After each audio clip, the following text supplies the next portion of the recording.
మారాని మధురంగా మార్చిన దేవుడు. ఈరోజు మన జీవితాలు ఎలా ఉన్నాయి? మారా లాంటి అనుభవాల్లో మనం ఉన్నామా?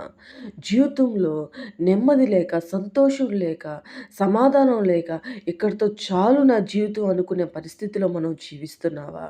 అయితే ఈ ఉదయకాలం దేవుడు నీతో మాట్లాడుతున్నాడు.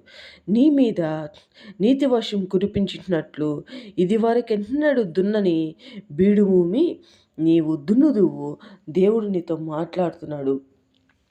మన జీవితంలో ఎన్నో అవమానాలు, నిందలు, ప్రతికూల పరిస్థితులు మనల్ని చుట్టుముట్టినప్పుడు, మనకు సహాయం చేయవారు ఎవ్వరూ లేరని మనం బాధపడినప్పుడు, కానీ ఆకాశం వైపు నుంచి దేవుడు మనకు సహాయం చేయుటకు శక్తి కలిగిన దేవుడు.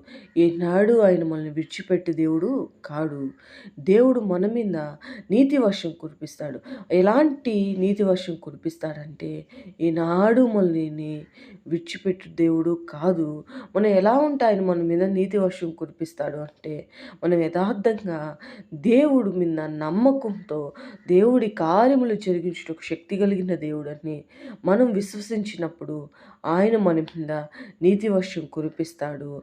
నీతి వర్షము దేవుడు మనతో ఉన్నప్పుడు మనం యథార్థంగా జీవించాలి. నమ్మకంగా జీవించాలి. నమ్మకమైన వారిగా ఉన్నప్పుడు దేవుడు ఏనాడు మనల్ని విడిచిపెట్టడు. ఎలాంటి శ్రమొచ్చినా, ఎలాంటి ఇబ్బందొచ్చినా, ఎలాంటి నిందొచ్చినా, మనకు మనుషులెవ్వరూ తోడు లేకపోయినా పర్వాలేదు గానీ, దేవుడు మనకు తోడుగా ఉంటాడు.